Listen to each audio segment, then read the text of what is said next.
100.1 FM gold tune করেছেন আপনি। আর 100.1 FM gold যখন আপনি এই আজকের এই সময় টিউন করেন, আপনি জানেন যে সময়টা কথা বলার মানে ডাক্তারের সাথে কথা বলার। আজকের কি বিষয় নিয়ে রয়েছে?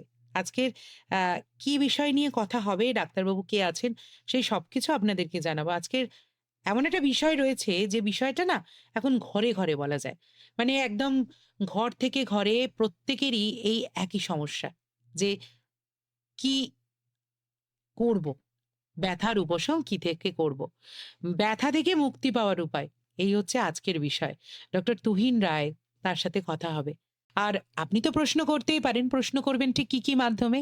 22488085 এই নাম্বারে সরাসরি চলে আসবেন, কথা বলবেন ডাক্তারবাবুর সাথে। আর এছাড়া আমাদের বাকি যে মাধ্যমগুলো রয়েছে অর্থাৎ 9903059992 এই নাম্বারে আপনি হোয়াটসঅ্যাপ বা মেসেজ করতে পারেন এবং একই সঙ্গে আপনি ফেসবুক লাইভ দেখছেন দুটি চ্যানেলে সাইমালটেনিয়াসলি 100.1 এফএম গোল্ড এবং আকাশবাণী কলকাতার যে ফেসবুক পেজ দুটোতে, সেখানেও আপনি ইনবক্সে এসে আপনার প্রশ্ন রাখতে পারেন।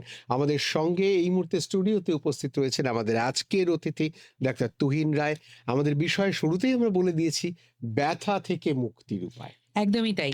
ব্যথা থেকে মুক্তির উপায় আমরা ১ম এ আজকে একটা গান শুনছিলাম। সেজন্য জানতে চাইবো, যেকোনো ব্যথা সত্যি মিউজিক থেরাপি কি সেটাতে কাজ করে?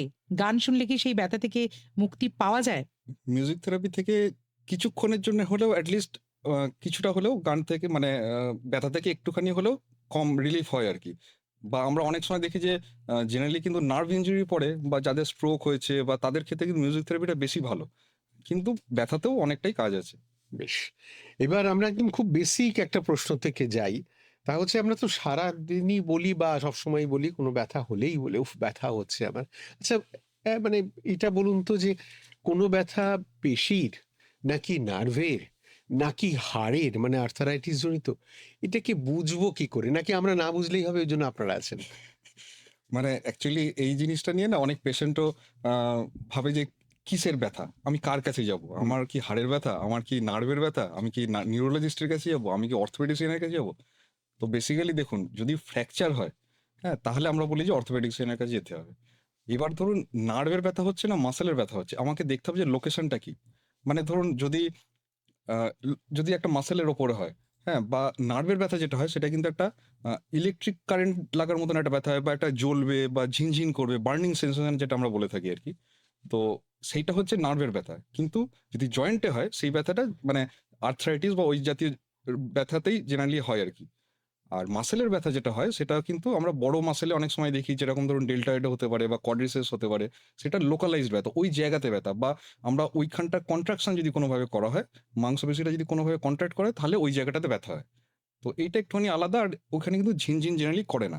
কিন্তু সবসময় যে খালি মাসেলই থাকবে বা আলাদা করে নার্ভ থাকবে তা নয়। অনেক সময় দুটো একসাথেও থাকতে পারে। নার্ভ, মাসল একসাথেও ব্যথা থাকতে পারে।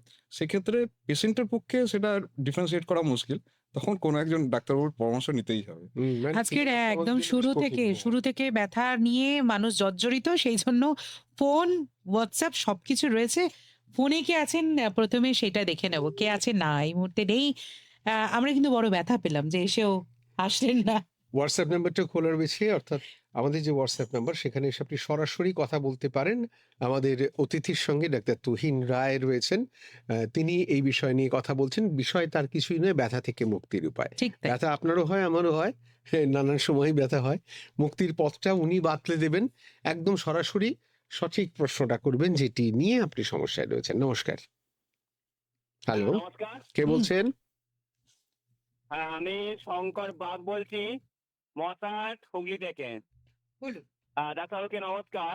আমার প্রশ্ন হচ্ছে, আমরা তো চাষি লোক, আমরা মাঠে চাষবাস করি। বর্তমানে আমরা যখন মাঠে চাষ করি, অনেক সময় তো ঝুঁকে কাজ করতে হয় বা ধান কাটছি বা ফসল কাটছি। সেই সময়তে মানে প্রচন্ড পরিমাণে ঘাড়টা মানে ঘোরাতে পারি না, ঘাড়ে প্রচন্ড ব্যথা হয়ে যায়। তাই মানে বসে পড়তে হয়। একটু করে কাজ করে আবার দেখা যাচ্ছে ঘাড়টা বাঁধে ঘোরাচ্ছে, আবার সেই ব্যথা হচ্ছে। এই জন্য কি করণীয় একটু বললে খুব ভালো হয়। নমস্কার। দেখুন, শুনতে থাকুন। এটা যেটা হচ্ছে আপনার বেসিক্যালি একভাবে একই রকম কাজ অনেকক্ষণ ধরে করার জন্য আপনার এটা হচ্ছে। মানে বেসিক্যালি এটা পশ্চার জনিত কারণ। এর থেকে এটা ছাড়াও আরো ধরুন আপনার ডিস্ক প্রোল্যাপস হতে পারে বা ঘাড়ের নার্ভের উপর চাপ পড়তে পারে। তো যেটা আপনাকে করতে হবে, বেসিক্যালি আপনি যেটা করছেন ঐরকমই করতে হবে। মানে আপনাকে মোটামুটি ৩০-৪০ মিনিট পর, পর একটুখানি রেস্ট নিতে হবে। মানে ধরুন ১০-১৫ মিনিট রেস্ট নিতে হবে এবং আপনাকে কিছু ফিজিক্যাল এক্সারসাইজ আছে যেগুলো কিন্তু রেগুলার করে যেতে হবে। হ্যাঁ? তো এক্সারসাইজ আপনাকে করতেই হবে এবং রেস্ট মাঝে মধ্যে ওই রেস্টটা না নিলে কিন্তু আপনার এটা ব্যথাটা থেকেই যাবে। বেশ রেস্ট নিতে হবে এবং আপনাকে ফিজিক্যাল এক্সারসাইজ করতে হবে এবং এই রেস্ট নেওয়ার ব্যাপারেও কিন্তু বিস্তারিত প্রশ্ন রয়েছে, সেই প্রশ্নতেও আসবো। কিন্তু ফেসবুকে যারা এখনো জয়েন করেননি তাদেরকে বলে দিই, আমাদের 100.1 এফএম গোল্ডের যে অফিসিয়াল পেজ রয়েছে সেই পেজে সরাসরি এসে আমাদেরকে দেখতে যেমন পারেন, শুনতে পারেন এবং প্রশ্ন করতে পারেন। এছাড়া আমাদের আকাশবাণী কলকাতার যে পেজ রয়েছে সেখানেও কিন্তু একেবারে সরাসরি আপনি চলে আসতে পারেন। আজকের আরোগ্যতে রয়েছেন আমাদের সাথে ডক্টর তুহিন রায়, যিনি রিহ্যাবিলিটেশন মেডিসিন স্পেশালিস্ট, এসএসকেএম আইপিজিএম কলকাতার। ফোনে আরেকজন আছেন। নমস্কার। নমস্কার। হ্যাঁ, কে বলছেন? বেহালা থেকে অনিমেষ ভট্টাচার্য কথা বলছি। ডাক্তারবাবু নমস্কার। হুম। আমার দুটি প্রশ্ন আছে। কথায় বলে প্রিভেনশন ইজ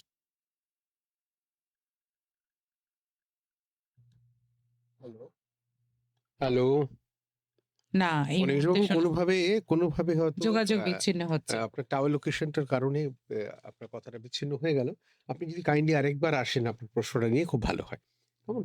আমরা আমাদের কথা যেটা সেই কথা বরঞ্চ একটুখানি চালাতে থাকি। তা হচ্ছে এই ব্যথা যন্ত্রণার কথা বলছিলাম। আপনি তো শুরুতেই বলে দিলেন অন্তত একটা করে সিগন্যাল। জ্বালা যন্ত্রণা হলে বুঝতে হবে, জ্বালা-টালা হলে বুঝতে হবে এটা নার্ভের। হাড়ের ব্যথার আরেক রকম, মাসেলের ব্যথা লোকালাইজড। ঠিক আছে, সেটুকু না হয় হলো। কিন্তু আমাদের এই যে ব্যথার মূল কারণগুলো, এমন কি কোনো সুযোগ থাকে যে আমি মূল কারণটাকেই অফ করতে পারি? না, সেক্ষেত্রে দেখতে হবে যে হচ্ছেটা কেন সেটার উপরে। কিছু জিনিস আছে যেমন ধরুন জিনঘটিত।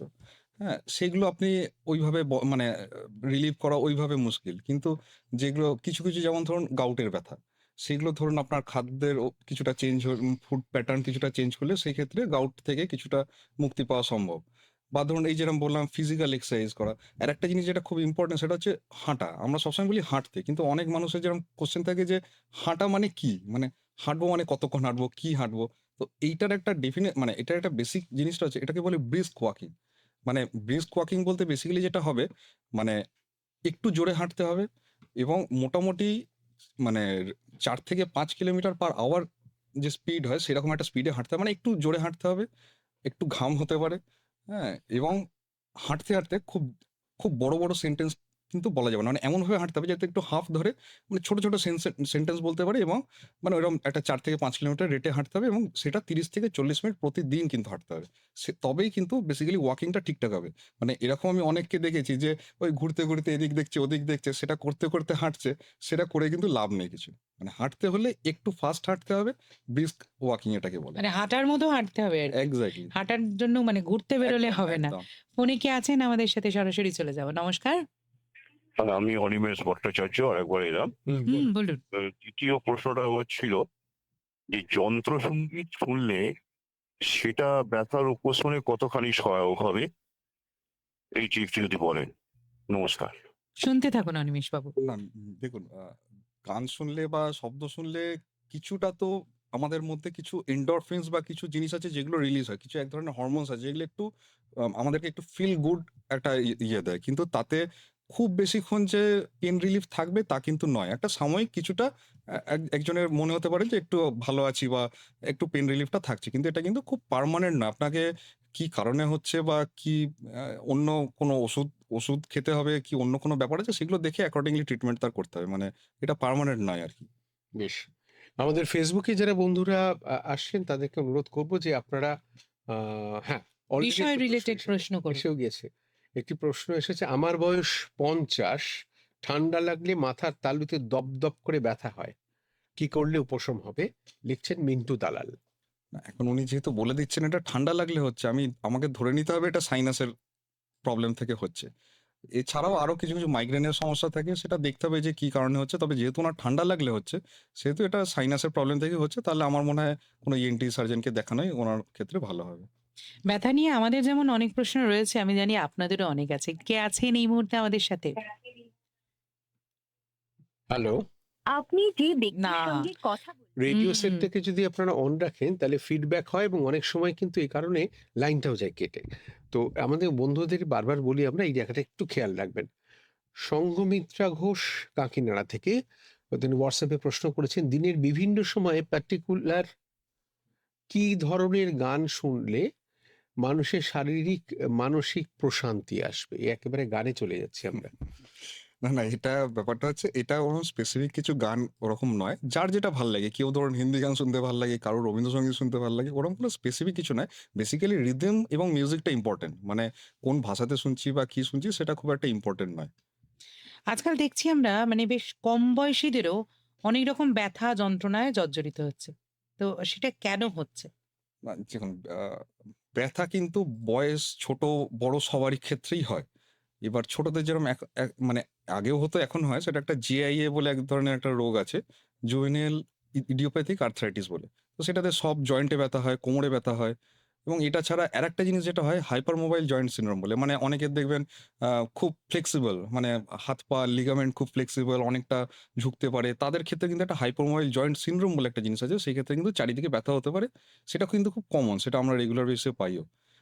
আর এছাড়া ধরুন খেলতে-টেলতে গিয়ে পড়ে যাওয়া, এমনি চোট থেকে হ্যাঁ? স্ট্রেন যেকোনো লিগামেন্টের উপর স্ট্রেন এগুলো থেকে হতে পারে ব্যথা। মানে আজকালকার যে লাইফস্টাইল হুম। যেটা বাচ্চারা একদম মোবাইলে বা কম্পিউটারে বা ল্যাপটপে বা টিভিতেই মগ্ন থাকে, বাইরে খেলাধুলা খুব একটা করে না।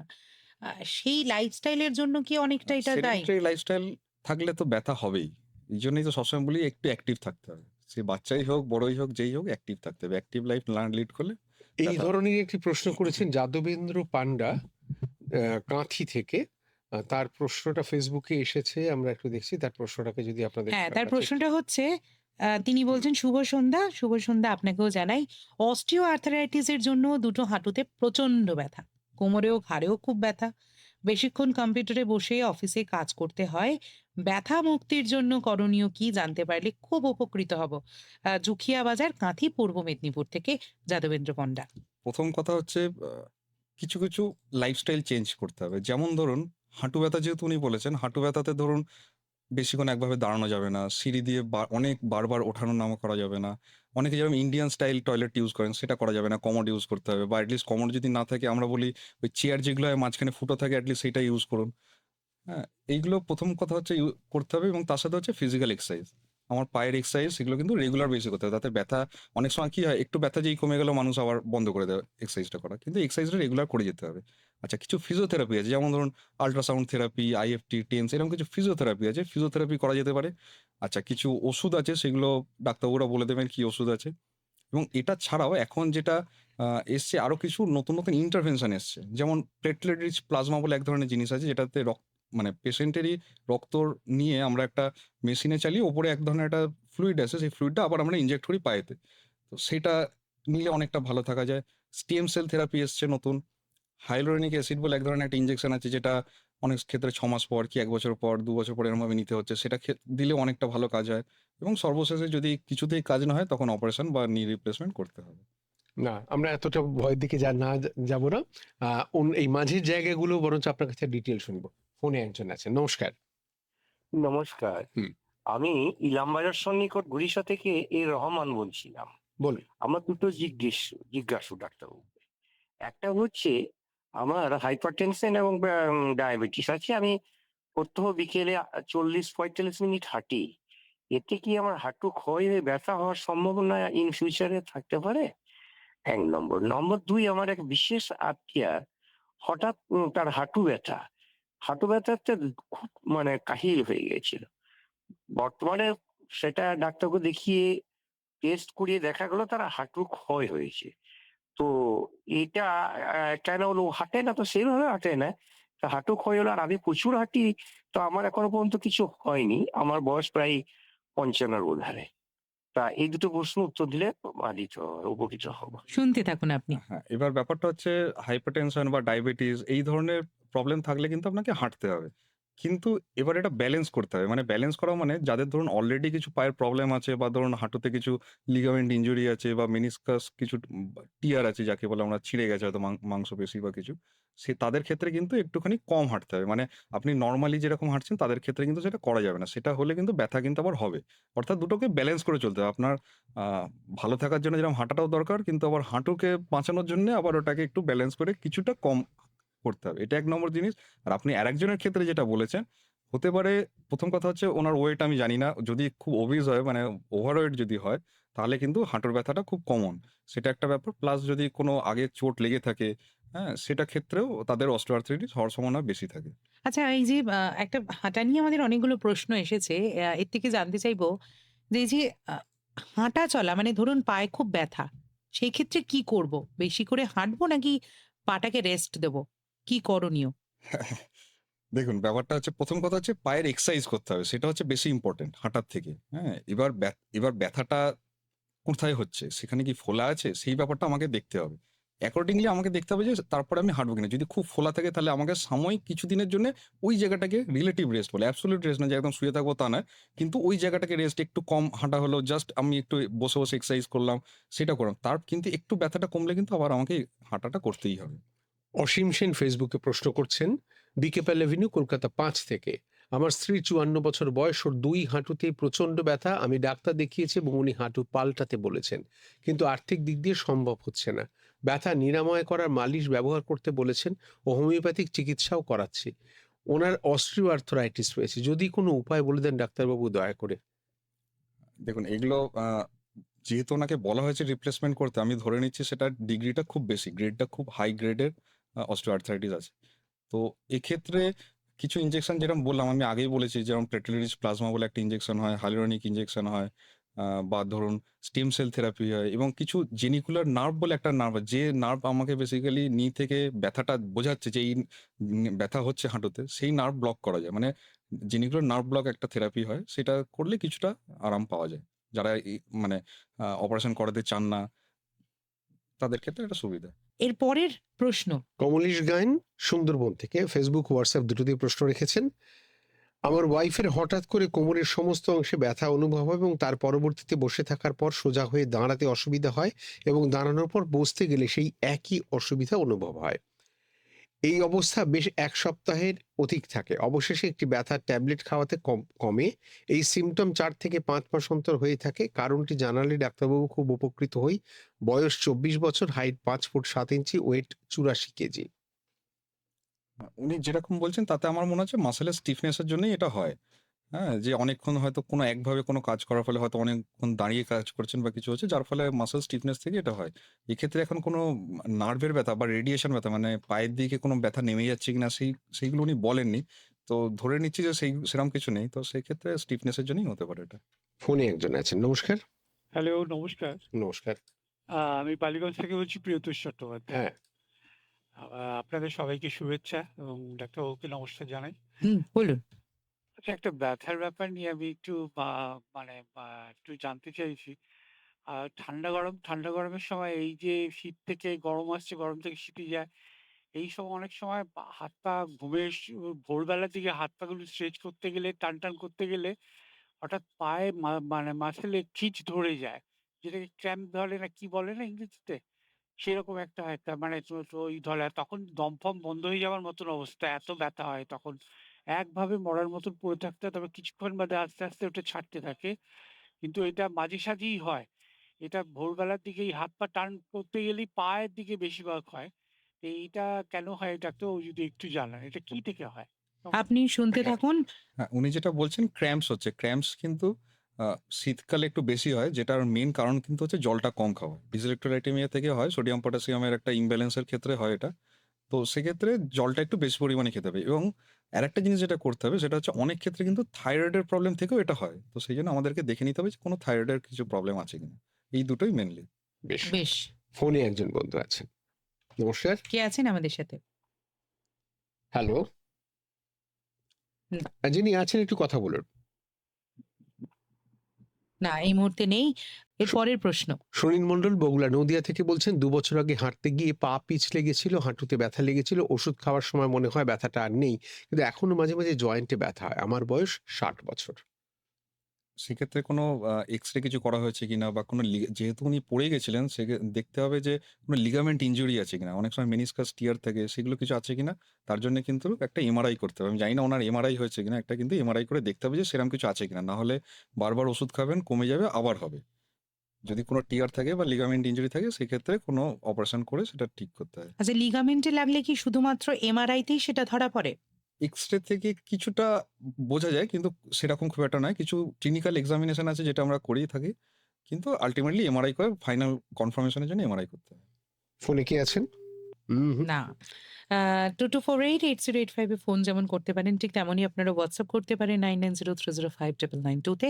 এই মুহূর্তে একজন আমাদেরকে WhatsApp করেছেন আ বিপদ তারণ পাল বাঁকুড়া থেকে। তিনি বলছেন, "আমার বয়স ৩৯। আমি ৮ বছর ধরে হাই ব্লাড প্রেশারের ওষুধ খাই। আমার ২০১৯ সালে কোমরে ব্যথার মতো ব্যথা হতো। আচ্ছা, মাঝে মধ্যে বেড়ে যেত, আবার বাম দিকে নড়লেই ব্যথাটা কোথায় উধাও হয়ে যেত।" বলছে ব্যথা হতো, এখনো মাঝে, মাঝে কিন্তু কোমরে ব্যথাটা হয়। আমি প্রতিদিন মানে ২০২০ থেকে ২৩ সাল পর্যন্ত ১ ঘন্টা হাঁটতাম। তারপরে এই ২ বছর গোড়ালি থেকে পা পর্যন্ত ব্যথা একটু বেশি। হাঁটলে হাঁটু পর্যন্ত কনকনে ব্যথা হয়ে যায়। কি করব? উনি যেরকম বলছেন তাতে এটা কিন্তু নার্ভের প্রবলেম হচ্ছে। এটা ডিস্ক প্রোল্যাপস থেকে সম্ভবত এটা হচ্ছে। মানে দুটো হাড়ের মধ্যে একটা ডিস্ক আছে। সেই ডিস্কটা কিন্তু অনেক সময় নার্ভের উপর চাপ দেয়। যার ফলে একটা ঝিনঝিনি ব্যথা হতে পারে। আ একটু হাঁটলে ব্যথাটা বেড়ে যেতে পারে। তো সেক্ষেত্রে কিন্তু একটা এমআরআই করে দেখতে হবে যে ওখানে নার্ভের উপর কতটা চাপ পড়েছে। তারপরে তার ট্রিটমেন্ট অনেক রকমের হয়। কিছু ইনজেকশন হয়, কিছু ফিজিওথেরাপি হয়, সেগুলো করে কিন্তু দেখতে হবে। প্রভাতী ভট্টাচার্য বেহালা থেকে প্রশ্ন করেছেন, আমার বাঁ হাত উপর দিকে বা পিছন দিকে করলে ব্যথা লাগে। এটা নাকি ফ্রোজেন শোল্ডারের ব্যথা। এর থেকে মুক্তি পাওয়ার উপায় কি? আমার বয়স ৫০ বছর, আমার অস্টিওআর্থ্রাইটিস আছে। আমাকে কি সবসময় ওষুধ খেয়ে থাকতে হবে? আমার ওজন ৫৬ কেজি। হ্যাঁ, এই ফ্রোজেন শোল্ডারটা না একটা আমাদের কাছে মানে প্রতিটা পেশেন্টই এসে মানে কাঁধের ব্যথা হলেই সবারই ফ্রোজেন শোল্ডার। ফ্রোজেন শোল্ডার কিন্তু সবার হয় না। ফ্রোজেন শোল্ডার কিন্তু তারই হয় যে কিন্তু হাতটা পুরোপুরি ওঠাতে পারে না। মানে ধরুন কিছুটা উঠছে, ধরুন আমাদের একটা এই যে আমি হাতটা পুরো যদি বাঁদিকে ওঠাই পুরো উপরে, মোটামুটি ১৫০ থেকে ১৮০ ডিগ্রি হওয়ার কথা। কিন্তু দেখা গেল যে ততটা হয়তো উঠতে পারছে না। হয়তো ৩০-৪০ ডিগ্রি উঠছে কি ৫০ ডিগ্রি উঠছে, তখন সেটা কিন্তু ফ্রোজেন শোল্ডার। এবার ফ্রোজেন শোল্ডার একরকম, সেটা যদি ফ্রোজেন শোল্ডার যদি না থাকে তাহলে কিন্তু রোটেটর কাফ টিয়ার বলে এক ধরনের জিনিস আছে। মানে এখানে যে মাসলস গুলো আছে আমাদের কাঁধের দিকে, সেগুলোও কিন্তু ছিঁড়ে গেলে তখন কিন্তু আমাদের ব্যথা হতে পারে। তো সেটা দেখতে হবে যে অন্য কোনো সমস্যা আছে কিনা। আমরা কিছুক্ষণ আগে একটা প্রশ্ন পেয়েছিলাম যে হাড় ক্ষয়ে যাওয়া নিয়ে। সেটা নিয়ে একটা প্রশ্ন, সেটা হচ্ছে যে কিভাবে বুঝবো যে আমাদের হাড় ক্ষয়ে যাচ্ছে বা বোন লস হচ্ছে? সিম্পটম গুলো কি, কি? এবার দেখুন, হাড় ক্ষয়ে যাওয়া বা অস্টিওপোরোসিস যেটাকে আমরা ইংরেজিতে বলি, বেসিক্যালি হাড়টা পোরাস হয়ে যায়। এবারে কথা হচ্ছে তাহলে আমরা কিভাবে বুঝবো? এটা কিন্তু অস্টিওপোরোসিস কিন্তু খুব সাইলেন্ট ডিজিজ একটা। ওটা জেনারেলি যেটা আমরা হয় যে আ মা পেশেন্ট বলবে যে একটু টায়ার্ড হয়ে যাচ্ছি। এটা কিন্তু ইনিশিয়াল সিম্পটম। তারপরে যেটা হয় যে কোমরে ব্যথা হচ্ছে। তারপরে যেটা হয় যে আ খুব সিভিয়ার ব্যথা, থাকতে পারছে না। তখন আমরা এক্স-রে করে দেখি যে ভার্টিব্রাতে একটা হয়তো ছোট ফ্র্যাকচার আছে, বা কারোর হিপেতে ফ্র্যাকচার হতে পারে, কারোর হাতে ফ্র্যাকচার বা যেটাকে বলে কোলিস ফ্র্যাকচার, এবং সেটা খুব হালকা চোটেতেই হতে পারে। মানে একটা হালকা একটা কিছু ঠোকা লাগলো, দেখা গেল যে ভেঙে গেল। সেক্ষেত্রে ফ্র্যাকচারটা নিয়েই কিন্তু জেনারেলি প্রেজেন্ট করে এই অস্টিওপোরোসিস বা হাড় ক্ষয়ে যাওয়া যেটাকে বলে। শ্রাবণী চক্রবর্তী চেতলা থেকে বলছেন, আমার বয়স ৪৫। হঠাৎ আমার হাতের কবজিতে খুব পেইন হচ্ছে। কি করলে উপকার পাবো? হাতের কবজিতে ব্যথা কিন্তু অনেক ক্ষেত্রে হতে পারে। এখন সেখানে কি খালি ব্যথা হচ্ছে না ফুলে যাচ্ছে? কারণ কি, যেমন ধরুন কিছু আছে, যেমন ধরুন রিউমাটয়েড আর্থ্রাইটিস। রিউমাটয়েড আর্থ্রাইটিসে কিন্তু কবজি কিন্তু ফুলে যেতে পারে। এটা ছাড়া আরো কিছু প্রবলেম হয়। যেমন ধরুন একটা ডিকিউটি বলে এক ধরনের জিনিস আছে। ডিকোভেন্স সাইনোভাইটিস বলে। সেখানেও কিন্তু আমাদের বুড়ো আঙুল বরাবর একটা ব্যথা হতে পারে। এবার সেটা এক্সাক্টলি আ রিস্টে হচ্ছে না বুড়ো আঙুলে হচ্ছে নাকি অন্য জায়গাতে হচ্ছে, হাতের দিকে হচ্ছে, সেটা দেখতে হবে। হ্যাঁ, এটলিস্ট একটা মিনিমাম এক্স-রে করে তারপরে দেখতে হবে যে অন্য কি হচ্ছে এটা। সুপ্রকাশ মাল বাঁকুড়া থেকে বলছেন, আমার ডান হাতের শোল্ডারটা মাঝে মাঝে খুলে যায়, আবার নিজেই সেট হয়ে যায়। আর খুলে যাওয়ার পর প্রচন্ড ব্যথা হয়। আমার কি করণীয়?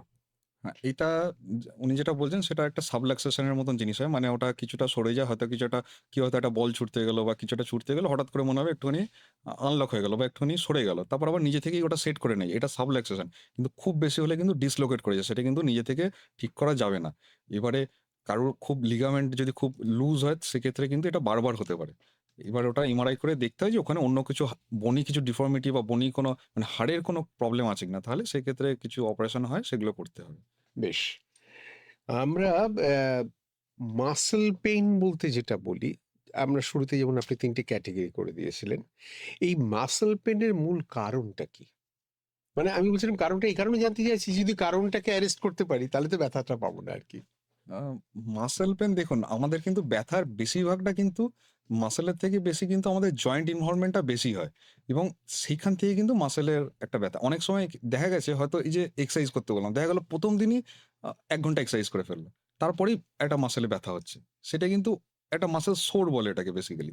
এবার এই যে এক্সারসাইজ হোক, হাঁটা হোক সবকিছু না গ্র্যাজুয়ালি করা উচিত। মানে আমি ধরুন ১ম দিন ১০ মিনিট করলাম, ৩-৪ দিন করলাম ১০ মিনিট, তারপর ১০ মিনিট থেকে ২০ মিনিট করব। এরমভাবে আস্তে, আস্তে গ্র্যাজুয়ালি প্রোগ্রেসিভ ওয়েতে বাড়াতে হয়। এবার সেটা না করে অনেকে ১ম দিনই করে নেয়। সেইটা একটা জিনিস হয় আরকি।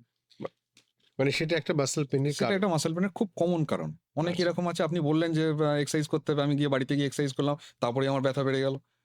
তার কারণটা হচ্ছে গ্র্যাজুয়ালি এটা করে না বলে। এটাই আমি প্রশ্ন রাখতাম এরপরে যে আমাদের এখন ইয়াং জেনারেশন বা একটুখানি যাদের বয়স হয়েছে তাদের এক্সারসাইজ করতে বললে অনেকে আমরা বুঝি না যে কি হুম। এক্সারসাইজ করব এবং কখন করব বা এই যে এক্সারসাইজের বিষয়টা। তো আমাদের এক্সারসাইজটা মানে বয়স আন্দাজে তো নিশ্চয়ই সেটা কম বেশি করা উচিত হ্যাঁ। বা কোনো রকম যদি সমস্যা থাকে সেই আন্দাজে করা উচিত। তো কিরকম ভাবে এক্সারসাইজটা মেইনটেইন করব? দেখুন, আপনার কোনো প্রবলেম আছে কিনা ১ম এ দেখতে হবে। মানে হাঁটুর প্রবলেম বা কোমরের প্রবলেম কিছু আছে কিনা দেখতে হবে। সেই অ্যাকর্ডিংলি আমাদের কোমরের থাকলে কোমরের কিছু ব্যায়াম হয়, হাঁটুর থাকলে হাঁটুর কিছু ব্যায়াম হয়। কারো যদি কিছু না থাকে তাহলে জাস্ট প্লেন ওয়াকিং করুন, কেউ সুইমিং করতে পারে। হ্যাঁ? তো স্পেসিফিক যে ওইটাই করতে হবে তা নয়। কিছু প্রবলেম থাকলে যেটা আস্তে, আস্তে যেটা করা উচিত সেটা হচ্ছে এখন যেটা বলছি রেজিস্টিভ এক্সারসাইজ, মানে একটু ওয়েট নিয়ে ট্রেনিং করা। হ্যাঁ? তাতে কি হয় মাসলের মাসটা বাড়ে। মাসল মাস বাড়লে আপনার আ আম মানে অস্টিওপোরোসিস ও কমাবে, অস্টিওআর্থ্রাইটিস ও হেল্প করে। তো আস্তে, আস্তে মানে ফ্রি হ্যান্ড সবাই বলে ফ্রি হ্যান্ড এক্সারসাইজ, কিন্তু ফ্রি হ্যান্ড এক্সারসাইজটা কিন্তু আগে ছিল। এখনকার এভিডেন্স বেসড মেডিসিন বলছে রেজিস্টিভ এক্সারসাইজ করতে। মানে একটু ওয়েট নিয়ে এক্সারসাইজ করতে। মানে একটুখানি ওয়েট ভার। ট্রেনিং এ। হ্যাঁ, জাস্ট হয়তো ১ কেজি হয়তো একটা ডাম্বেল। হ্যাঁ? আচ্ছা। যেটাই আমি ফ্রি হ্যান্ডে করছি। কিছুদিন পর, ১ম থেকেই না। কিছুদিন পর থেকে আমি জাস্ট একটা ১ কেজির ডাম্বেল কি ১ কেজিটা পারছি আমি তাহলে ২ কেজি করলাম। এরকমভাবে মানে সব এক্সারসাইজেরই ওয়েট নিয়ে করা যায়। যারা অনেকক্ষণ বসে এক জায়গায় কাজ করে তাদের ঘাড়ে পিঠে ব্যথা হয়। আমরা একটু আগে একটা ফোনেও পাচ্ছিলাম সেরকম। তো এই যে অনেকক্ষণ ব্যথা হচ্ছে সেই ক্ষেত্রে দেখা যায় এখন আমাদের যে শপিং অ্যাপগুলো রয়েছে সেখানে গিয়ে পিঠে ব্যথার বেল্ট, ঘাড়ে ব্যথার বেল্ট হুম, এইগুলো আমরা খুঁজি হুম, এবং খুঁজে সেইটা চট করে কিনে পরে নিই। হুম। তো এই বেল্ট ব্যবহার কতটা ঠিক এবং কিরম বেল্ট কিনতে হবে সেটা কিভাবে বুঝবো যাতে ঘাড় পিঠের ব্যথা না হয়? এবং বেল্ট অনেক রকমের হয়। এবার অনেকের ধারণা আছে ও পড়েছে বলে আমাকেও পড়তে হবে। অমুকের অমুক ব্যথা হয়েছিল, ঘাড়ে ব্যথা হয়েছিল বলে আমারও হয়েছে বলে আমি পড়লাম। কিন্তু বেল্ট কিন্তু অনেক রকমের হয়। এবার তার প্রবলেমটা কি আছে সেই অনুযায়ী বেল্ট। যেমন ধরুন আমি কোমরের কথা বলছি। কোমরের ধরুন একটা এলএস বেল্ট হয় যেটা একটু ছোট সাইজের একটা জিনিস। তার থেকে একটু প্রবলেম যা কারো যদি বেশি থাকে আমরা এলএস কর্সেট বলে একটা জিনিস থাকে যেটা একটু বড়। আচ্ছা, আরেকটা হয় খাঁচার মতন একটা জিনিস হয় যাকে বলে এলএস ব্রেস। মানে ধরুন কারোর একটু ফ্র্যাকচার আছে, একটা হাড় সরে গেছে। তাকে কিন্তু আরেকটু স্পেসিফিক একটা ওই খাঁচার মতন জিনিস ব্রেস দিতে হবে যাতে স্পাইনটা ফিক্স থাকে। এবার অনেকে যেটা হয় যে হয়তো দেখা গেল আমার যে লাগবে ব্রেস একটা বড়সড় জিনিস লাগবে। এবার অমুকের এলএস বেল্ট পড়ছিল তাহলে আমিও এলএস বেল্ট পড়বো। বা এক ধরনের জিনিস আছে যেমন টেইলর ব্রেস বলে, সেটা আরেকটু উপরের দিকে কারো যদি ফ্র্যাকচার থাকে তখন সেটা টেইলর ব্রেস পড়তে হয়। বাট এরকমই সবকিছুর আলাদা, আলাদা জিনিস হয়। পায়েরও যেরকম আছে একটা ফাংশনাল নি অর্থোসিস আছে সেটা আলাদা জিনিস। হ্যাঁ? আবার ধরুন কারোর খুব অস্টিওআর্থ্রাইটিস আছে খুব কম ডিগ্রির। তার কিন্তু জাস্ট একটা নি ক্যাপেই হয়ে যাবে। অনেকে অনেক বেশি আছে হয়তো নি ক্যাপ পড়ছে। তার হয়তো নি ক্যাপ পড়লে হবে না। তাকে আরেকটু ভালো বেল্ট পড়তে হবে। সব বেল্ট কিন্তু আলাদা, আলাদা। মানে ডাক্তারিটা আমরা করব না। ওটা আপনাদের জন্য। মানে ডাক্তারের পরামর্শ নিয়ে বেল্ট পরা উচিত। এটাই আরকি একদম, আমরা বলতে একদম, চাইছি। একদম। এই যে পায়ের কথা বললেন, এটা থেকে বলি যে এই যে পায়ের ব্যথা, সেই ক্ষেত্রে আমাদের জুতো পরাটা অনেকেই বলে ঠিকঠাক পরতে হয়। জুতো পরাটা মানে ঠিকঠাক জুতো পরাটা কতটা ইম্পোর্টেন্ট এবং কিরম ধরনের জুতো পরা উচিত পাটা ভালো থাকার জন্য, পায়ে ব্যথা না হওয়ার জন্য? দেখুন, জুতো কিন্তু প্রথম কথা হচ্ছে বাড়িতে থাকলেও আমরা সবসময় বলি পায়ে হাওয়াই চপ্পল পরতে। রাবারের জাস্ট প্লেন রাবারের চপ্পল যেগুলো হচ্ছে যে ফুটপাতেও পাওয়া যায়। জাস্ট প্লেন রাবারের চপ্পল সেগুলো পরতে, তাহলে কি হবে, একটা কুশনিং থাকবে। যখনই বাড়িতে হাঁটাচলা করবে, পায়ের যে ব্যথাগুলো যেমন ধরুন অ্যাঙ্কেল, প্লান্টার ফাসাইটিস যেটা খুব কমন হয়, পেছন দিকে একটা আরসিবি বলে ব্যথা যা হয়, রেট্রোক্যালকিনিয়ান বার্সাইটিস বলে, সেগুলো কিন্তু কম হবে।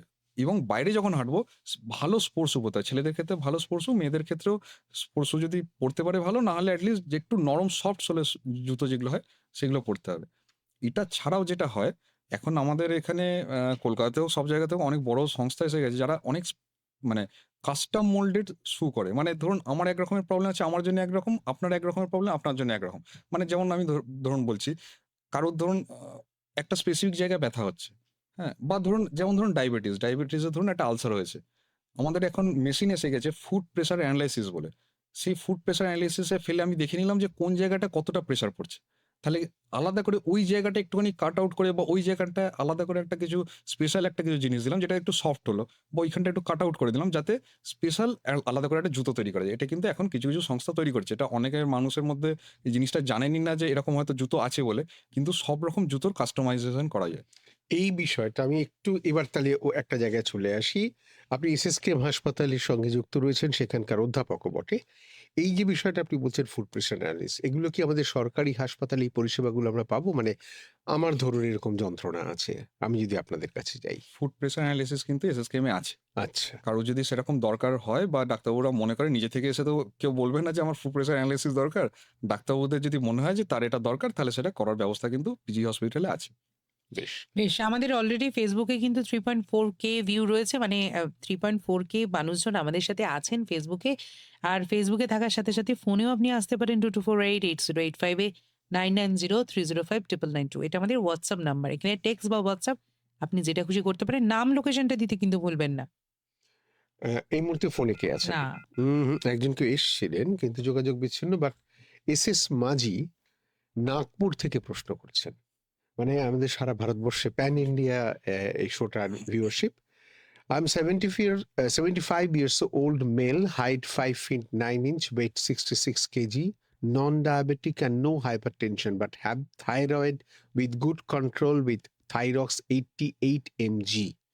Since last 1 month, I am suffering from back pain. It is felt while laying and changing position. USG is normal. Visited an orthopedic. He didn't find any abnormalities in X-ray.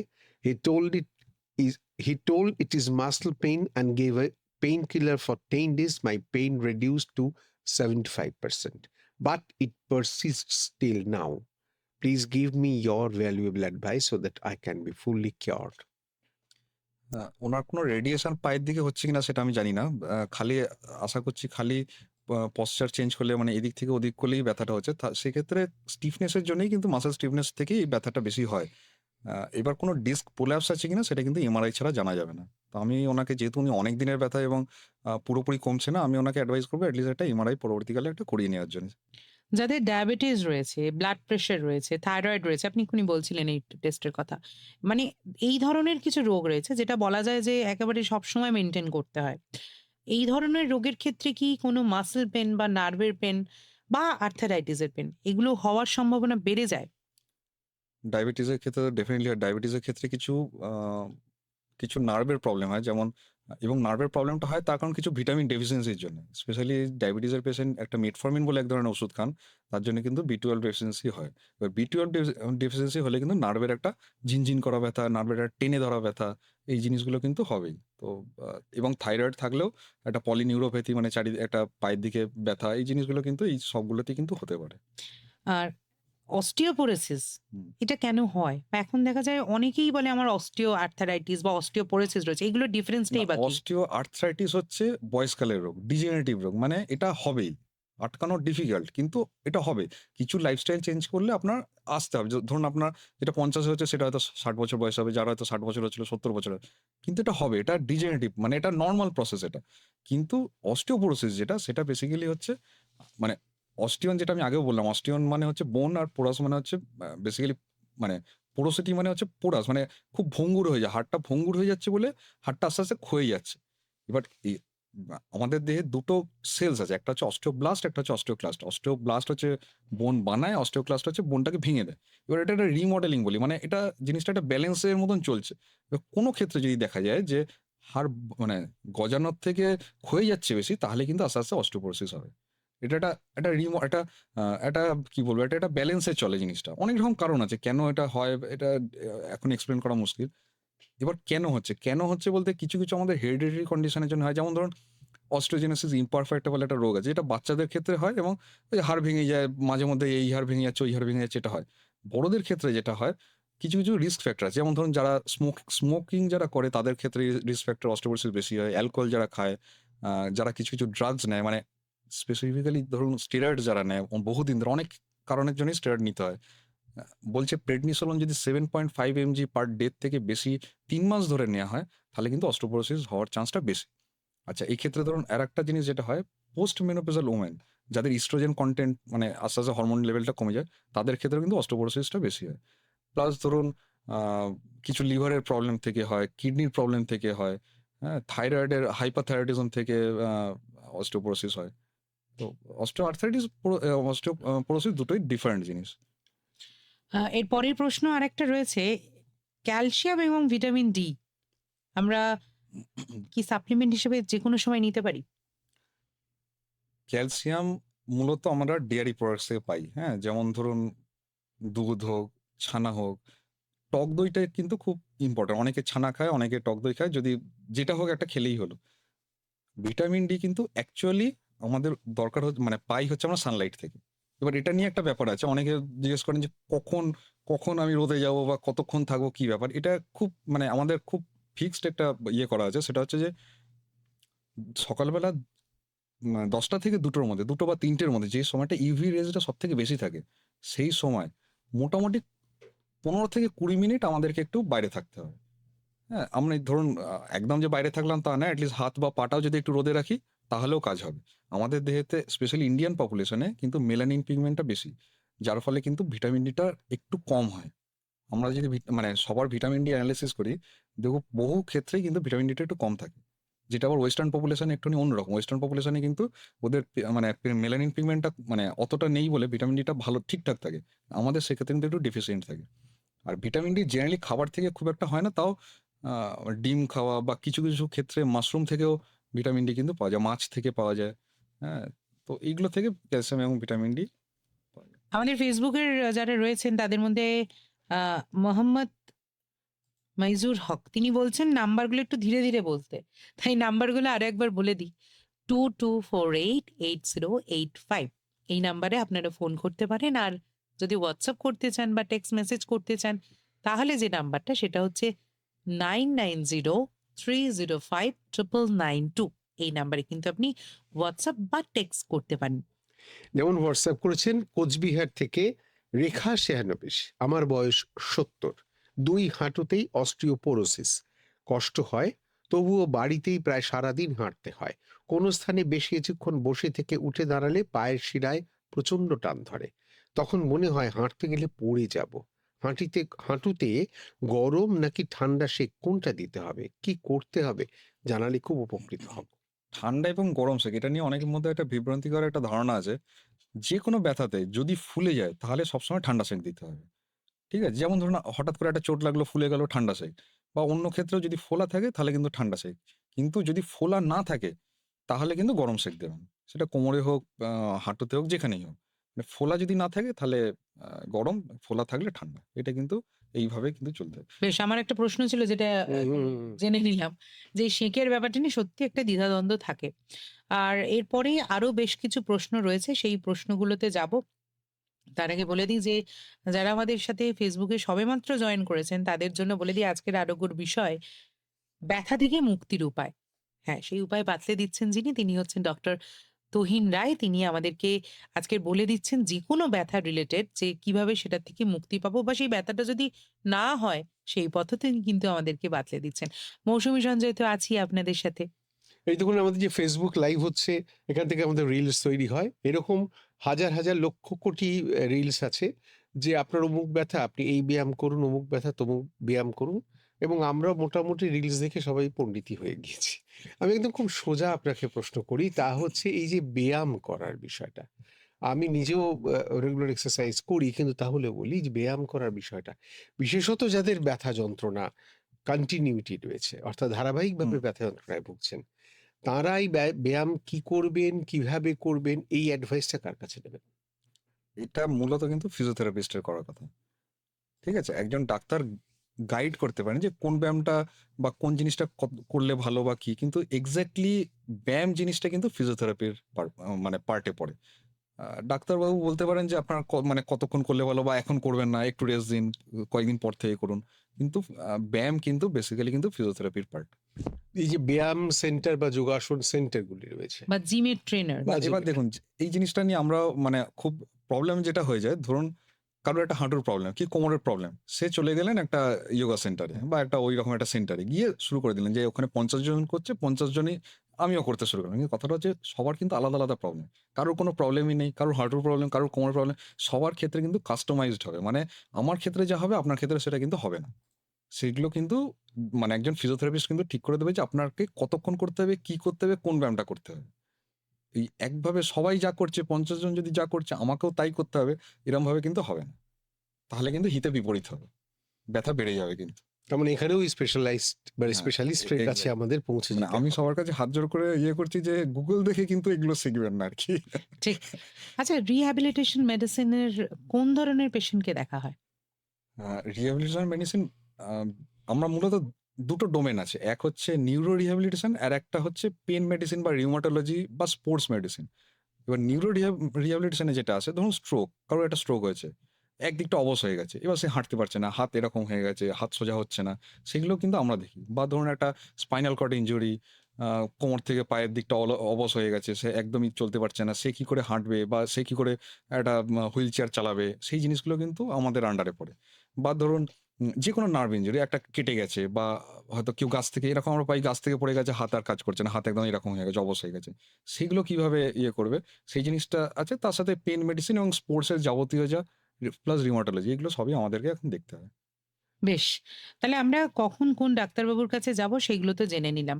এবং বিভিন্ন ব্যথা নিয়েও কথা বললাম। আচ্ছা, এই যে আর্থারাইটিস এর কথা হচ্ছিল, আ সেটা তো আপনি বললেন বয়সকালে হবেই, বা এই যে আরো যে বিভিন্ন ধরনের ব্যথা, মানে এই যে অস্টিওপোরোসিস এর কথা বলছেন, বা কোন রকম নার্ভের যদি ব্যথা হয়, এটা কি জেনেটিক? মানে কিছু আমার ক্ষেত্রে জেনেটিক আছে, কিন্তু সব যে জেনেটিক তা নয়।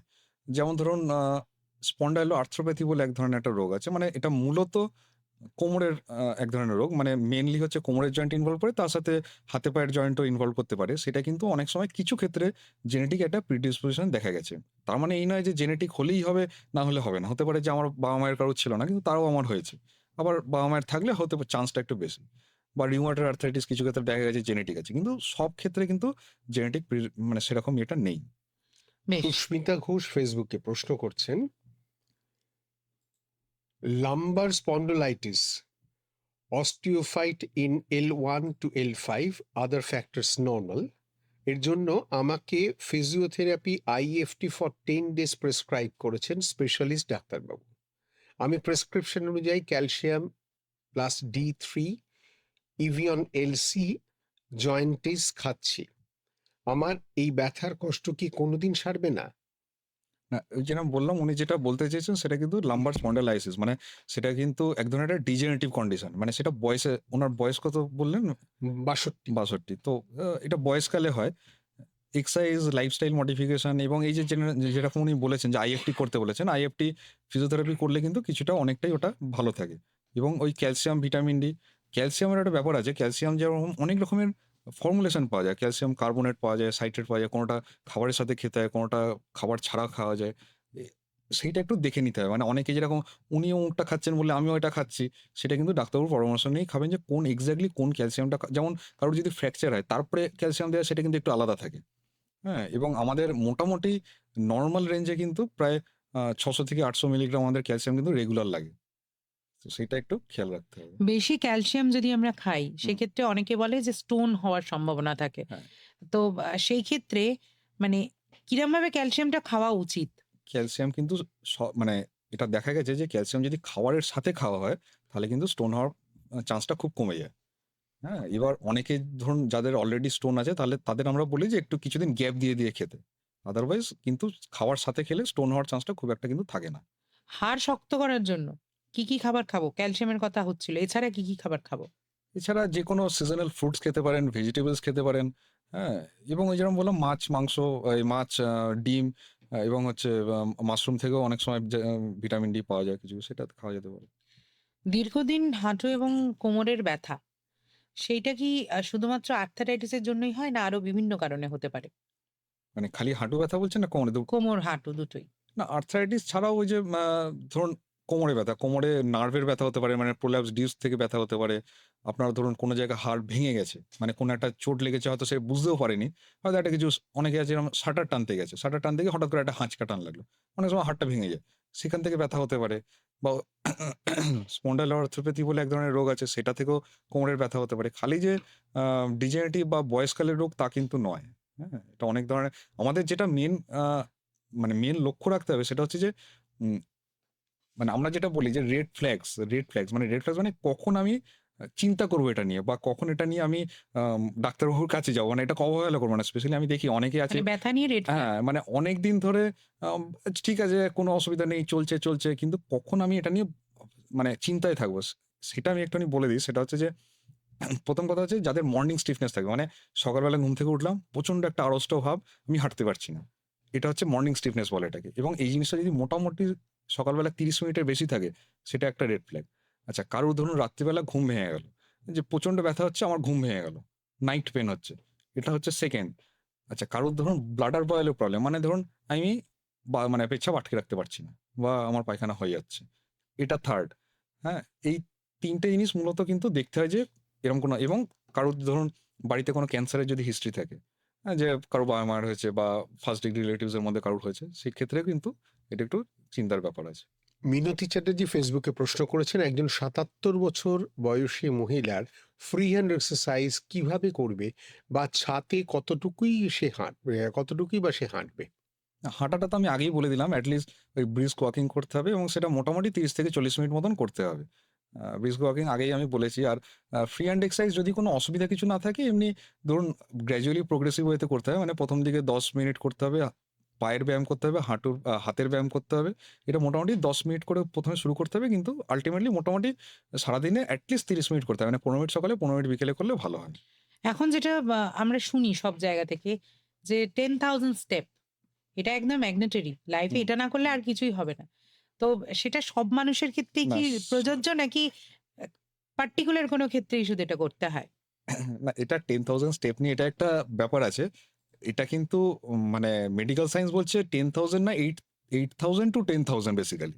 এবার এটা যারা এইসব নানা রকম এখন ডিজিটাল জিনিস বিক্রি করছেন, তারা বলছে এটা 10,000 না হলে হবে না। কিন্তু অ্যাকচুয়ালি কিন্তু এটা 8,000 থেকে 10,000। এবং যাদের নন কমিউনিকেবল ডিজিজ বেশি, মানে ধরুন এই ডায়াবেটিস আছে, হার্টের প্রবলেম আছে, হাইপারটেনশন আছে, তাদের ক্ষেত্রে কিন্তু এটা বেশি। এবার যাদের ধরুন হাঁটুর ব্যথা, অ্যাঙ্কেলের ব্যথা আছে, তাদের কিন্তু অত হাঁটলে হবে না। তখন কিন্তু সেই প্রবলেমসগুলো বেড়েই যাবে।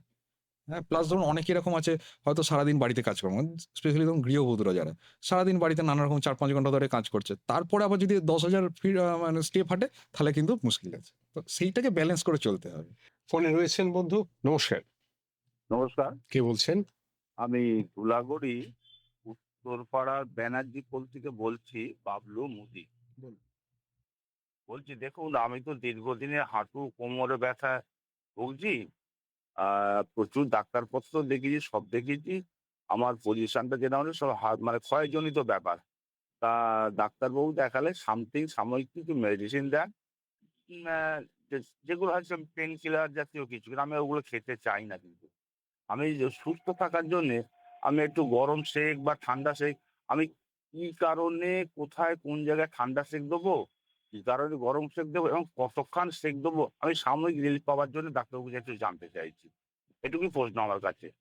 বেশ, শুনতে থাকুন। আমরা এই শেক নিয়ে কিছুক্ষণ আগে কথা বলেছিলাম। তাও আরো একবার যদি বলে দেন। আমরা সেক নিয়ে এটা আগেই বলেছি। যাই হোক, যদি ফোলা থাকে তাহলে সেই জায়গায় ঠান্ডা সেক দেবেন, এবং যদি ফোলা না থাকে তাহলে গরম সেক দেবেন। এবার টাইমটা এক্সাক্টলি ওরকম কিছু ব্যাপার নেই যে কতক্ষণ দেবো।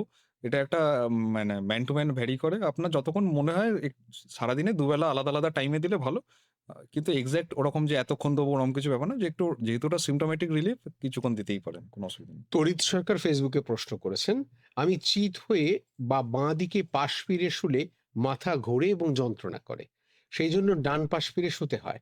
ঘাড়ের এক্সরে ঠিক আছে, হাইপারটেনশন, হাইপোথাইরয়েডিজম, হাইপার গ্লাইসেমিয়া আছে, বয়স 69।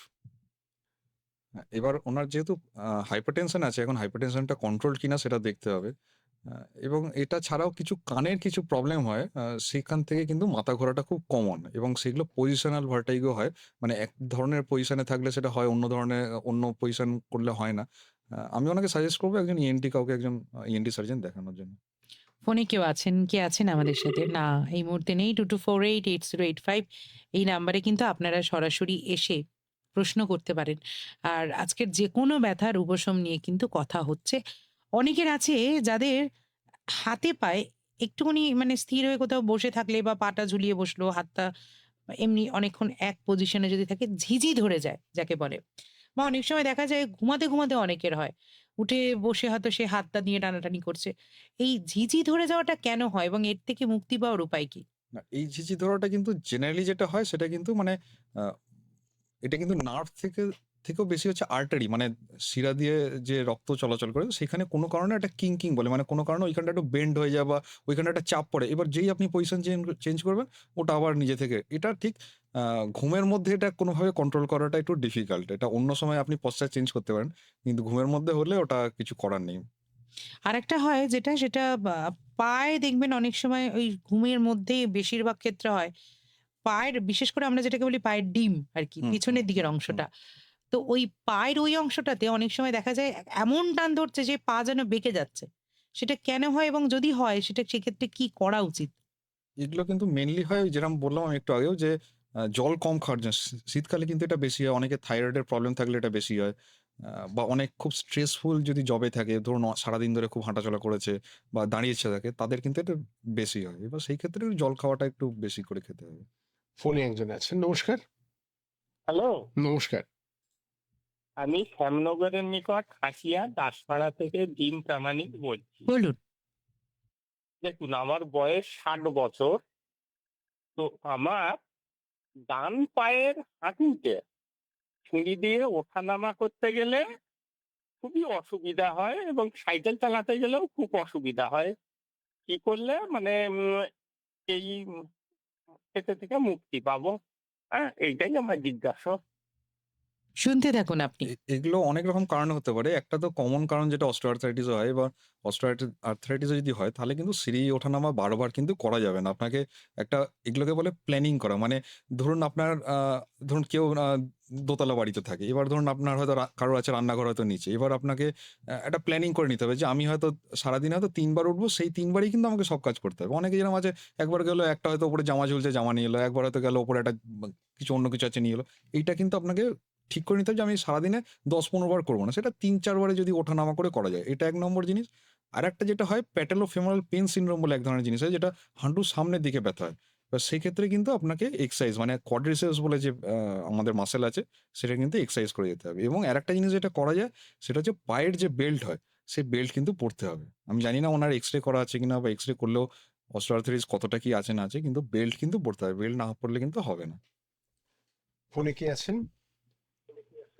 নমস্কার। নমস্কার। আমি তমলুক থেকে বলছি, আমার গণিত। বলুন। বলছি যে আজকে তো মানসিক ব্যথা নিয়ে কোনো কথা নেই, কথাটা হচ্ছে শারীরিক ব্যথা। তবে আমি বলতে চাই যে আমার বয়স এখন ৪৫ পেরিয়ে গেছে। এই বয়সে কোনো সমস্যা নেই মানে শারীরিকভাবে, মানসিকভাবেও নেই।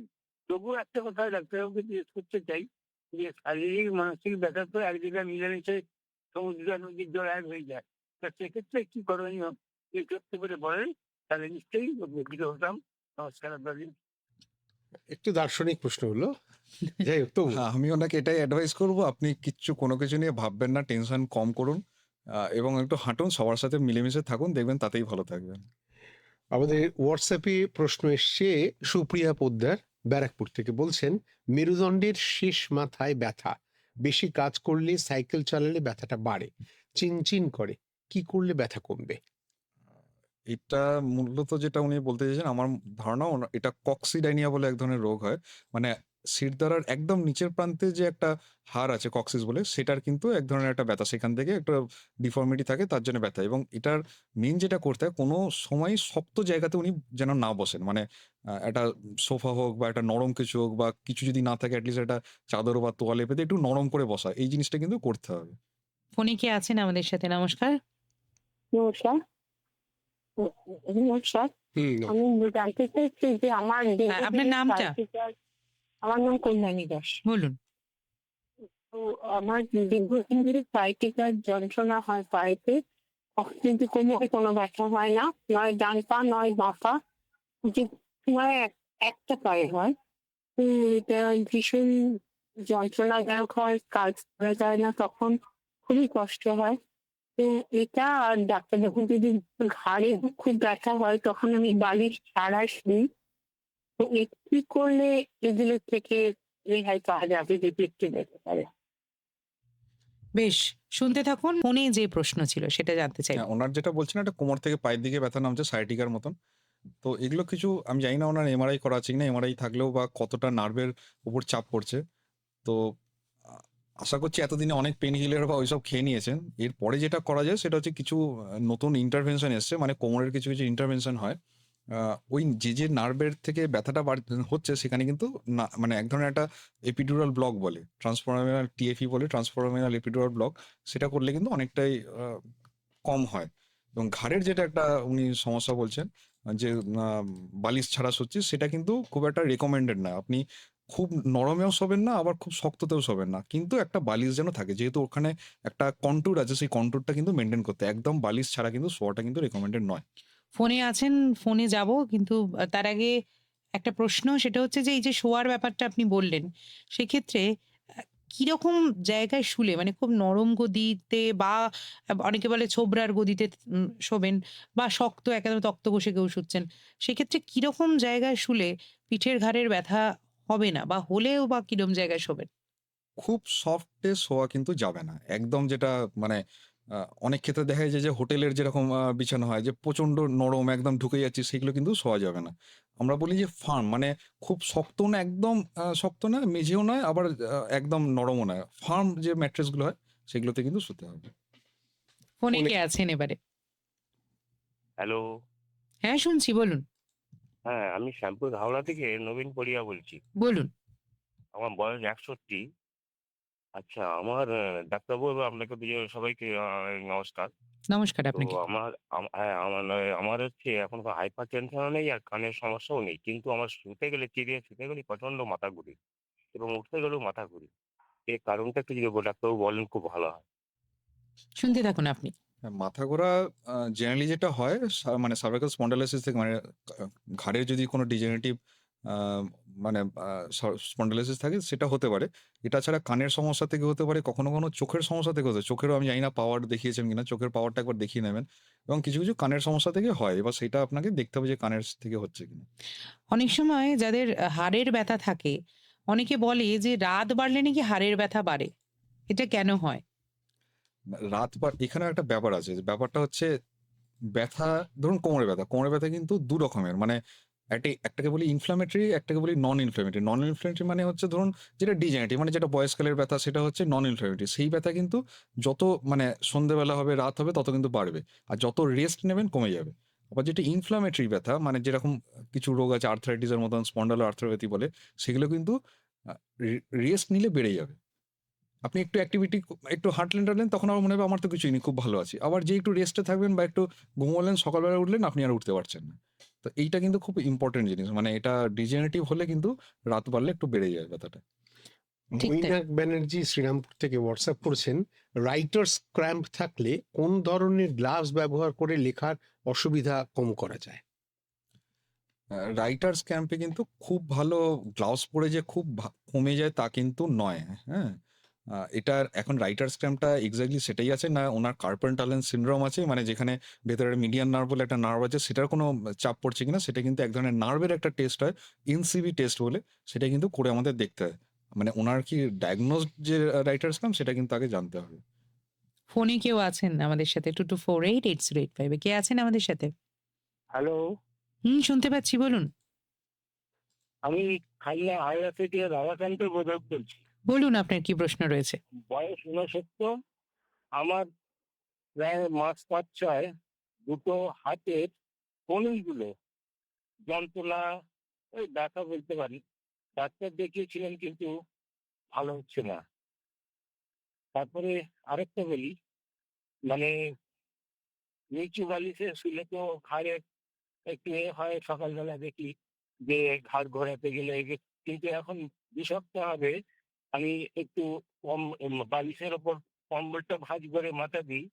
তাতে বেশ আহ, ওই ব্যথাটা সেরে গেছে, হয়নি আর ঘাড়ের ব্যথাটা। শুনতে থাকুন আপনি। এবার আপনি যেটা কনুইয়ের ব্যথা যেটা বললেন, এবার আমি জানি না আপনি কি কাজ করেন। এরকম কি হতে পারে যে আপনি দুটো কনুই ধরুন টেবিলে রেখে বা কোথাও রেখে কোনো কাজ করছেন, সেই ক্ষেত্রে কিন্তু কনুই একটা ব্যথা হতে পারে। এটা ছাড়াও ওইখানে একটা বার্সা বলে একটা জিনিস আছে, যেখানে কিন্তু এক ধরনের ফ্লুইড জমে, অলিক্রান বার্সাইটিস বলে। সেটা থেকেও কিন্তু ব্যথা হতে পারে। এখন এক্স্যাক্টলি সেটা কনুইতে হচ্ছে না ডান দিকে বাঁ দিকে, মানে আপনার কোনো টেনিস এলবোর মতন কিছু হচ্ছে কিনা, সেগুলো দূর থেকে আপনি, আমার মনে হয় আপনি কোনো চিকিৎসকের পরামর্শ নিলে ভালো হয় এটা। ফোনে আবারও কে আছেন আমাদের সাথে? নমস্কার। হ্যাঁ, নমস্কার। আমি পাপিয়া বলছি। বলুন পাপিয়া। হ্যাঁ, হ্যাঁ। আমার ২-৩টে প্রশ্ন আছে। আমার শুলে পরে লেফট সাইডে হার্টের দিকে পেইন হয়। কিন্তু আবার উঠে বসলে বা কিছু করলে তখন আর হয় না। আমি ডক্টরও দেখিয়েছি। তো আমাদের যে রিবস গুলো আছে না চেস্টের, ওটা চিপে দেখলেন, ওটা চিপে ব্যথা করছে। বললো এটা তোমার হাড়ের ব্যথা। তো সেটা কি করে ছাড়বে? আর এছাড়া সিঁড়িতে আপ ডাউন করলে দুটো নিচেই মানে খুব প্রচন্ড পেইন হয়, বা উঠলে বসলে সেটাও হয়। আর আরেকটা হচ্ছে আমার উম ওই মাঝে, মাঝে ধরুন বাবুল হয়ে বসলাম বা হঠাৎ করে না ওই ডান কুচকিতে না টান লেগে যায়। তখন আর হাঁটা যায় না বা পা ফেলাও যায় না। সেটা কি করে এগুলো সারবে? শুনতে থাকুন আপনি। হ্যাঁ, আপনি অনেকগুলো কোয়েশ্চেন করেছেন। হুম। ১ম এই বলব, আপনার বয়স যদি বেশি হয় তাহলে কিন্তু খুব বেশি ওই বাবু হয়ে কিন্তু বসতে যাবেন না। তাহলে কিন্তু আপনার হাঁটু ব্যথাও বাড়বে, কুঁচকির ব্যথাটাও বাড়বে। আর যেটা আপনি বলেছেন যে হাতের একটা প্রবলেম আপনি বলেছেন, সেটা কিন্তু আমার মনে হয় কার্পাল টানেলের মতন একটা প্রবলেম হচ্ছে। সেটা আ মানে নার্ভের কিন্তু টেস্ট করে দেখতে হবে। না মানে নার্ভ এনসিবি টেস্ট বলে। সেই টেস্ট করে কিন্তু দেখতে হবে যে ওটা কেন হচ্ছে। বেশ, অনেকগুলো প্রশ্ন মানে করেছিলেন। আশা করছি তিনি উত্তর পেয়ে গেছেন। ফোনে আবারও কে রয়েছেন আমাদের সাথে? নমস্কার। হ্যালো, হুম, নমস্কার। কে বলছেন? বলছি ডাক্তারবাবু, পিঠে ব্যথা করে। নামটা শুনি আগে আপনার। হ্যাঁ, আমার নাম কিরণময় দত্ত, বেলঘড়িয়া থেকে বলছি। বলুন, সঙ্গে আছেন বৈশাখী দত্ত। বলুন। দত্ত, বলো, পিঠে ব্যথা। হ্যাঁ, ডাক্তারবাবু বলছি আমার না খুব পিঠে ব্যথা করছে। বলো। বলুন, আপনার প্রশ্নটা বলুন। হ্যাঁ, খুব পিঠে ব্যথা করে আর না হাঁটুতে হাঁটুতে ব্যথা করে। খুব বয়সটা যদি আপনার বলেন। 32। হ্যালো ম্যাডাম, হ্যাঁ, আপনারা আগে ঠিক করে নিন প্রশ্নটা। করে নিয়ে বলুন। বলছি যে প্রেগনেন্সিতে শুনছি আমরা, বলুন। না, হাতে এবং পিঠে ব্যথা করে এবং প্রেগন্যান্সি নিয়ে কোনো প্রশ্ন করছিলেন, কিন্তু ডিসকানেক্ট হয়ে গেছে। হ্যাঁ, পিঠের ব্যথাটা কিন্তু মানে এক্স্যাক্টলি কোথায় হচ্ছে সেটা কিন্তু উনি বলেননি। পিঠের ব্যথা যেরকম হয় স্পন্ডালাইসিস থেকে হতে পারে, বা কোনো ফ্র্যাকচার হচ্ছে কিনা, বা ওই যেরকম বললাম অস্টিওপোরোসিস হয়ে কোনো হাড় ভেঙে গেছে কিনা সেটা দেখতে হবে। এবং আরেকটা জিনিস যেটা খুব কমনলি হয়, মায়োফ্যাসাল পেইন সিনড্রোম বলে, যেখানে কিন্তু কিছু, কিছু ঘাড়ের দিকে ব্যথা হয়, যেখানে মানে মাসলের মধ্যে কিন্তু পেইন হয়। এটা বলে মায়োফ্যাসাল পেইন সিনড্রোম, বা মায়োফ্যাসাল ব্যান্ড তৈরি হয় ওইখানে। তো হতে পারে সম্ভবত সেটা উনি হচ্ছে হয়তো না। শিবাশিস ভট্টাচার্য ফেসবুকে প্রশ্ন করেছেন, লাম্বার ও সার্ভাইকাল ডিজেনারেটিভ ডিস্ক ডিজিজ সম্পর্কে একটু যদি বলেন। ব্যথাতে খুব কষ্ট পাচ্ছি। লাম্বার, আমি জানি না উনি কোশ্চেনটা কি করতে চেয়েছেন। লাম্বার এক জায়গায় আছে, সার্ভাইকাল এক জায়গায়। সার্ভাইকাল মানে হচ্ছে আমাদের ঘাড়, লাম্বার মানে হচ্ছে কোমর। হ্যাঁ, তো ডিজেনারেটিভ মানে ওখানে অস্টিওফাইটস তৈরি হয়। ভেতরে এক ধরনের একটা ডিস্ক আছে। ডিস্কটা আস্তে, আস্তে ডিজেনারেটেড হয়ে যায়, মানে একটুখানি আ ছোট হয়ে যায়। আ সেখান থেকে কিন্তু কিছু, কিছু নার্ভের উপর চাপ পড়ে। সেটা থেকে ব্যথা হয়। হ্যাঁ? এবং যত আপনি ঝুঁকবেন সামনের দিকে, যত বেশিক্ষণ দাঁড়িয়ে থাকবেন, যত সিঁড়ি দিয়ে ওঠানামা করবেন, সেক্ষেত্রে কিন্তু ব্যথাটা বেড়ে যাবে। সেটা একটু খেয়াল রাখতে হবে। কথা বলছি আজকের ব্যথা থেকে মুক্তি পাওয়ার বিভিন্ন উপায় নিয়ে। আমাদের কাছে বেশ কিছু প্রশ্ন রয়েছে। যেমন WhatsApp এ এই মুহূর্তে প্রশ্ন। তপন কুমার সরকার বেলঘরিয়া থেকে বলছেন, পায়ের অস্টিওআর্থ্রাইটিস, পায়ের ব্যথা কমানোর জন্য এমন কোনো ওষুধ আছে কি যে ব্রেনকে জানাবে না আর কষ্ট হবে না? না, এখনো পর্যন্ত সেরকম কোনো ওষুধ আবিষ্কার হয়নি যেটাতে অস্টিওআর্থ্রাইটিস পুরোপুরি সেরে যাবে। ফোনে কেউ রয়েছেন? কে আছেন আমাদের সাথে? হ্যাঁ, আমি শ্রীকলোনি থেকে মানবেন্দু মুখোপাধ্যায় বলছি। বলুন। শুভ সন্ধ্যা দিদিভাই। শুভ সন্ধ্যা। ডাক্তারবাবুকে শুভ সন্ধ্যা জানিয়ে আমার ডাক্তারবাবুর কাছে এইটাই মানে জিজ্ঞাসা, স্পন্ডিলাইসিস, লম্বার স্পন্ডিলাইসিস হোক আর সার্ভিক্যাল স্পন্ডিলাইসিস হোক, যেটা ঘাড়ে হয়ে থাকে, গরম জল দেওয়া কতটা মানে উপকার, এইটাই আমার সামান্য একটা প্রশ্ন। শুনতে থাকুন আপনি। না, এখানে অনেকের এটা ধারণা থাকে জলের ব্যাপার আছে, শুকনো দেবো না জল দেবো, ওরকম কিছু ব্যাপার নেই। যার যেটাতে সুবিধা সেটা দিক। বেসিক্যালি দুটোই সেম। কারোর শুকনো সেঁক দিলে ভালো হয়, কারোর জলের সেঁক দিলে ভালো হয়। ওরকম কিছু ব্যাপার নেই যে জল দেবো না, শুকনো দেবো না, কি দেবো। গরম ঠান্ডাটা অনুভূত হওয়া নিয়ে হ্যাঁ, কথা। এক্সাক্টলি। আমাদের WhatsApp 9903059992 এই নাম্বারে যারা WhatsApp করেছেন বা করবেন ভাবছেন তাদের বলি, সময় কিন্তু খুব বেশি নেই। তাই ব্যথা থেকে মানে নিরাময় পাওয়ার জন্য, ব্যথা থেকে মুক্তি পাওয়ার জন্য ছটপট আপনারা প্রশ্ন করে নিন। কেননা ডক্টর রয় রয়েছেন আমাদের সাথে। এই মুহূর্তে প্রশ্ন রয়েছে একটা WhatsApp এ। বলছি, কান ও ঘাড়ের উপর মেডুলার উপর থেকে মাথায় কন্টিনিউয়াসলি ঝিঁঝি পোকার মতো ডাক মনে হয়। এটা একটা সময় খুব বাড়ে এবং খুবই ভুলে যাচ্ছি আমি। ঘাড়ের ব্যথাও হয়। কি করতে হবে? বাসব দাস, বারুইপুর। আগে তো একটা এক্স-রে করান, কোনো সার্ভাইকাল স্পন্ডিলাইসিস বা ওইখানে কোনো নার্ভের চাপ পড়ছে কিনা দেখতে হবে। আর উনি যেটা ঝিঁঝির ব্যাপারটা হচ্ছে ওটাকে বলে টিনিটাস বলে। মানে কানে একটা সবসময় মানে একটা শোঁ, শোঁ করে একটা আওয়াজ হচ্ছে। সেক্ষেত্রে কিছু, কিছু কানের কিছু, কিছু প্রবলেমের জন্য কিন্তু এটা হয়। হ্যাঁ? ভেতরে কোনো কানের পর্দা যেটাকে আমরা বলি ফুটো হয়ে গেছে কিনা বা ওখানে কোনো জল জমছে কিনা, সেখান থেকে এটা হতে পারে।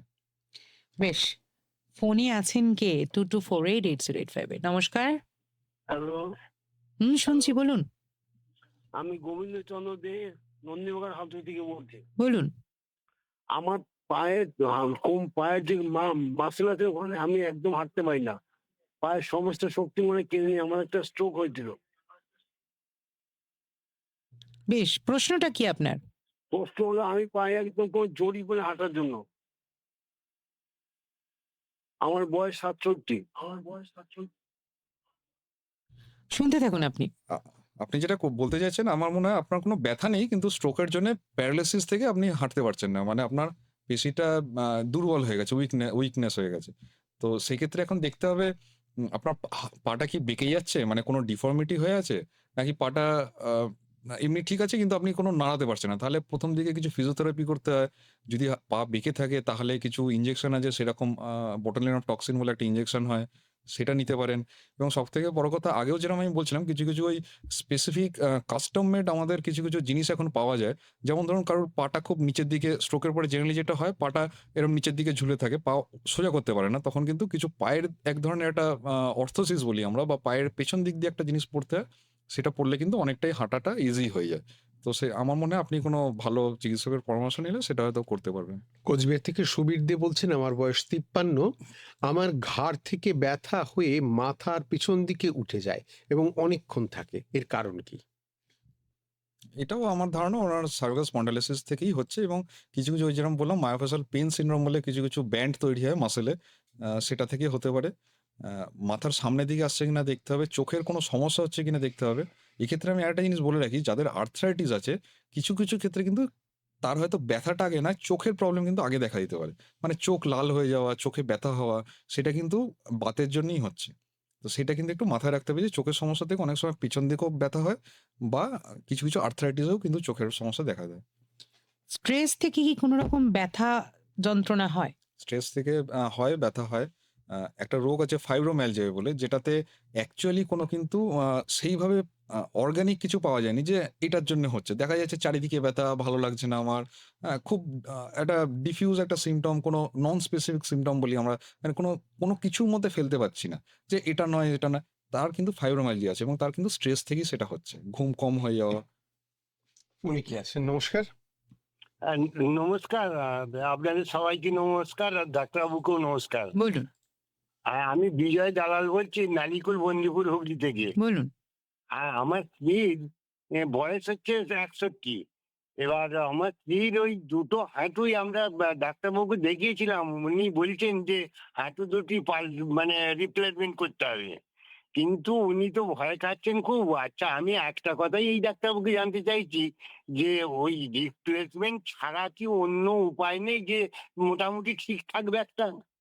আমি এইটুকুই বলতে চাইছি। বেশ, শুনতে থাকুন। রিপ্লেসমেন্ট ছাড়া অন্য হ্যাঁ, উপায়।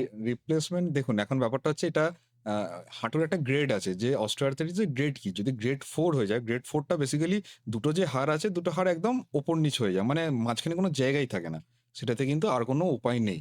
সেটাতে কিন্তু আপনাকে রিপ্লেসমেন্ট করতে হবে। কিন্তু বাকি যে গ্রেডগুলো আছে মানে 2-3 গ্রেড যেগুলো আছে সেগুলোতে কিন্তু কিছু ইনজেকশন হয়, কিছু ওষুধ হয়, পায়ের আলাদা বেল্ট হয়। সেগুলো নিলে কিন্তু অনেকদিনই ভালো থাকা যায়। রিপ্লেসমেন্ট না করেও কিন্তু বহুদিন চালানো যায় সেটাতে। ফোনে কেউ আছেন আমাদের সাথে? আবারও কে আছেন আমাদের সাথে? মাইকেল কুমার ত্রিপুরার। বলুন, প্রশ্ন কি? আমার স্যার, আমি ব্লাইন্ড। আমার এজ 74।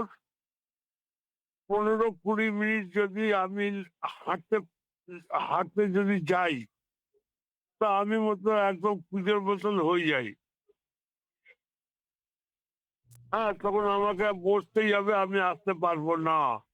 বেশ, বুঝতে পেরেছি একা আপনার যদি প্রশ্ন। থাকি। শুনতে থাকুন। আপনি কুঁজোর মতন হয়ে যাচ্ছে বেসিক্যালি, তার মানে সামনের দিকটা একটু সামনের দিকে চলে যাচ্ছেন। এবার এটা নিয়ে আমি একটা জিনিস বলি, সেটা হচ্ছে যে আমরা কিন্তু বয়সের সাথে, সাথে কিন্তু অ্যাকচুয়ালি আমাদের হাইট কমে। এটা অনেকেই জানেন না, কিন্তু আমাদের কিন্তু ১ থেকে ৩ ইঞ্চি মতন হাইট কমতে পারে। যেটা আমাদের ৪০-৪৫ থেকে শুরু হয় ৬০-৭০ এর পর্যন্তও হতে পারে যে হাইটটা একটু কমে যায়। তার কারণটা হচ্ছে সামনের দিকে ঝুঁকে যাওয়া, ডিস্কের একটুখানি ডিজেনারেশন এর জন্য আমাদের কিন্তু হাইটটা কমে যায়। এবার এই সামনের দিকে ঝুঁকে যারা যাচ্ছেন তাদের জন্য আমি একটা জিনিস খুব আ বেসিক্যালি এক ধরনের অর্থোসিস হয়, পিঠে পরা যায়। কিন্তু তার থেকেও খুব কমনলি ঘরোয়াভাবে যেটা করা যায়, আ যারা এরকম সামনের দিকে ঝুঁকে যাচ্ছেন তাদেরকে আমি বলব ওই যে বাচ্চারা যেরকম স্কুলের ব্যাগ নেয় সেইরকম স্কুলের ব্যাগে যদি কেউ মোটামুটি ১ থেকে ২ কেজি সারাদিনে ৩০ থেকে ১ ঘন্টা মতন পড়েন, তাহলে কিন্তু অনেকটা রিলিফ হয় এবং হাড়টা সোজা হয়, স্পাইনটা কিন্তু সোজা হয়। এটা মানে আমার অর্থোসিসটার নাম হচ্ছে ওয়েটেড কাইফ অর্থোসিস। যাই হোক, ওটা একটু দামি অর্থোসিস, কিন্তু বাড়িতে কিন্তু স্কুল ব্যাগ দিয়ে কাজ চালানো যায়। সময় আর একদম নেই, তাই একদম যাওয়ার আগে একটা টেক হোম মেসেজ। ভালো থাকার জন্য, কোনো রকম ব্যথা বেদনা না হওয়ার জন্য লাইফস্টাইল মডিফিকেশন কি করা উচিত? খুব ছোট্ট করে জানবো। এক হচ্ছে যে ওয়েট কমান, ওয়েট লস করুন, এক্সারসাইজ করুন। আর ভালো থাকতে গেলে গুগলের পরামর্শ না নিয়ে চিকিৎসকের পরামর্শ নিন। বেশ। আর আমাদের আরো অনেক প্রশ্ন থেকে গেল, অনেক কিছু থেকে গেল। কিন্তু সবকিছু তো একটা প্রোগ্রামের মধ্যে মানে সব এক জায়গায় আনাটা একটু ডিফিকাল্ট হয়ে যায়।